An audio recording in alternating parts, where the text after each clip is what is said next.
It's me. Can you believe that, man? The last word. Yeah, that's right. You got it. Last word. Welcome back to The Last Word. We want to continue on our conversation with the second round of the NBA playoffs. Is it premature to say that the Phoenix Suns season is over, or do they still have any life left in them? After a disappointing loss yet again, Joker went to work, and I'm telling you, he really went to work on Ayton there. I don't know, with Chris Paul going down, Joker doing his thing, Murray and Michael Porter Jr., it looks like they don't even have to have good games for the Phoenix Suns still to lose. I don't know. If you ask me, the writing's on the wall. Chris Paul, the floor general, going down is not looking good.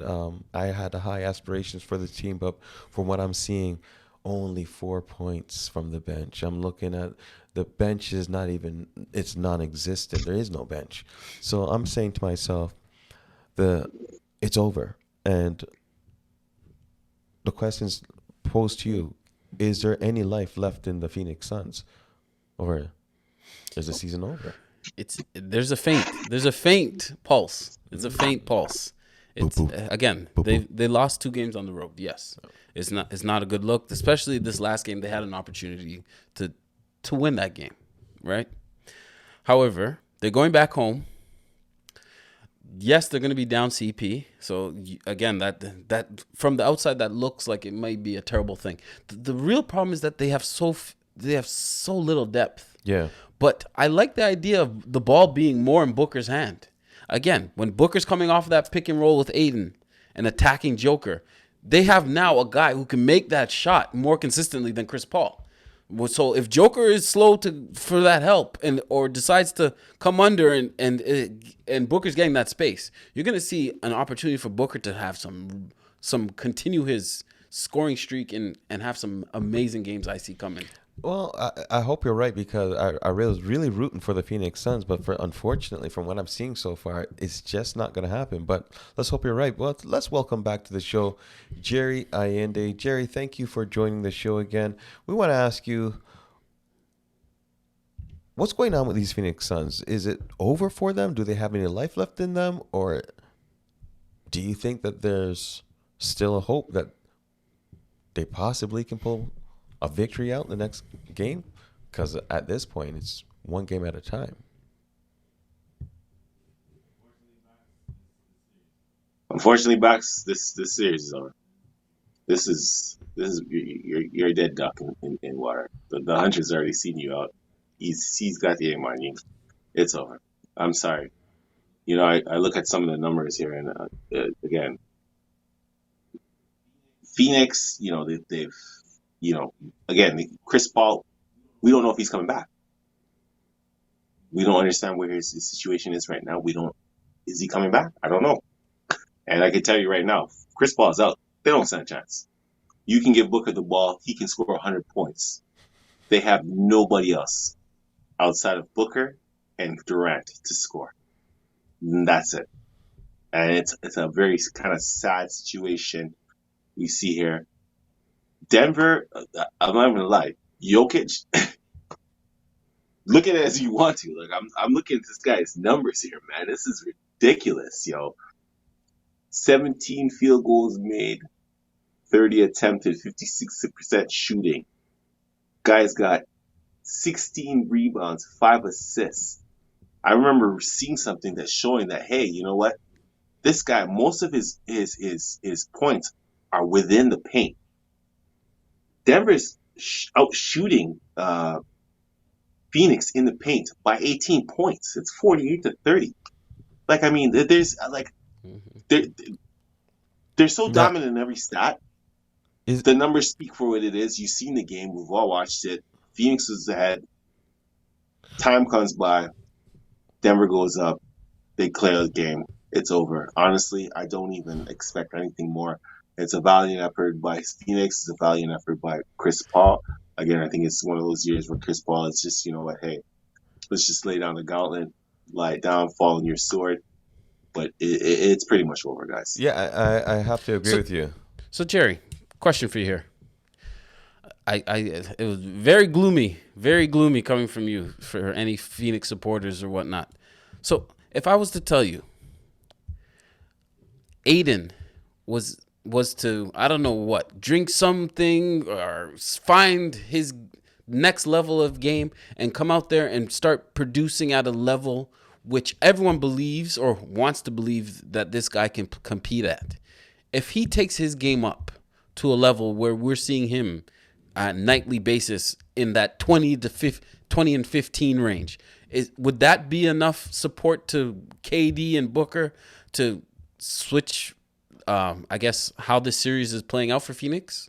Or would that still not be enough, Aiden taking his game up? Just want to ask one quick question. Is Aiden the first guy on that team? Sorry? Is Aiden the first guy on that team? The first option? Yeah. No. Is he the second? No. Is he the third? Yes, I would say he's the third option.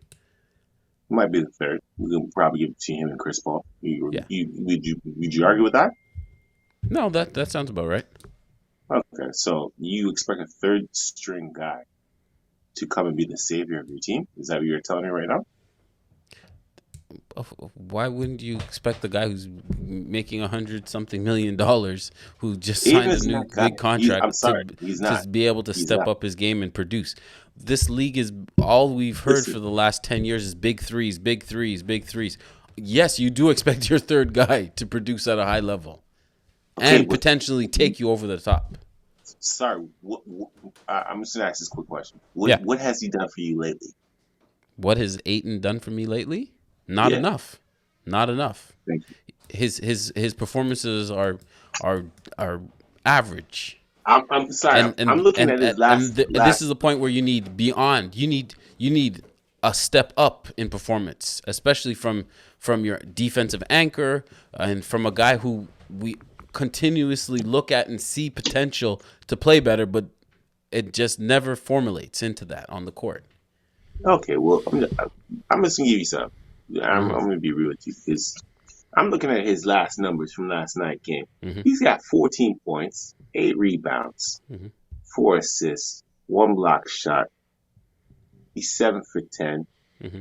Pretty much similar to almost the game one as well. 4 offensive rebounds, 4 defensive rebounds.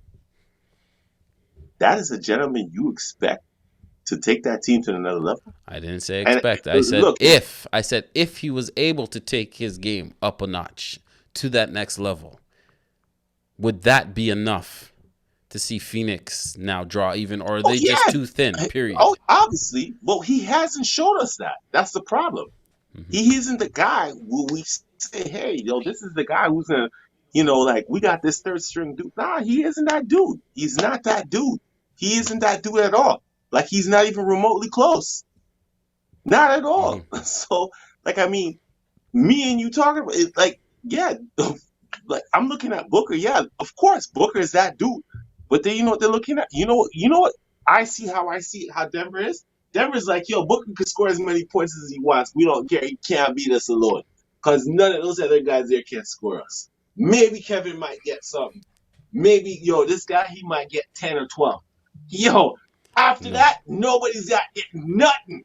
Yeah, so we're going to win this game. And, it's Denver, a problem. What was it? It's 4 bench points they had? Bench is deep.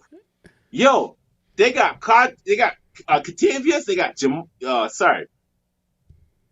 they got Green. They got Bryant. They got Cancer. They got friggin' Jackson. They got DeAndre. Those guys don't play again, but their bench is deep. They go deep. They have the guys. Again, they're 5 to begin with is a deeper 5 right off the jump, right? So whatever they get in addition in terms whether it's a Bruce Brown, whether it's that's more than enough for a playoffs to have 7, 8 guys playing, right? Especially when it's well balanced in Denver in terms of having Gordon, having Porter, having Murray, having Pope, a champion there who's like your fifth wheel, but that's a veteran guy who knows what it is and can hit threes and play D. So yeah, they're a well-rounded team. And Phoenix is devoid of any depth. They again 4 bench points for the game. That's crazy. I like you can't compete in this league when Bismack Biyombo is the one who scored. Are you kidding me? And who else was it? Come busy on, gets busy. Huh? Like I'm thinking to myself, okay, and it like again, we're gonna go into the things. That's my main concern is because Phoenix doesn't have that. They don't have that bench. They don't have. How are these guys gonna get rest? You can see these guys are running up and down all day. Yo, it can't work like this. This can't work. Well, I'm going to have to take control of this conversation because it's going to be a back and forth battle. And we want to thank you, Jerry, for your comments. And Karen, we hope that, that Phoenix does. Don't start putting words into my mouth now, saying that I said that Phoenix is going to come back and win this year. Don't start that because I see where you're going. No, I'm just saying that. I simply said that, again, they lost 2 games on the road. They go home. They win these 2 games at home. It's a series. It's a series.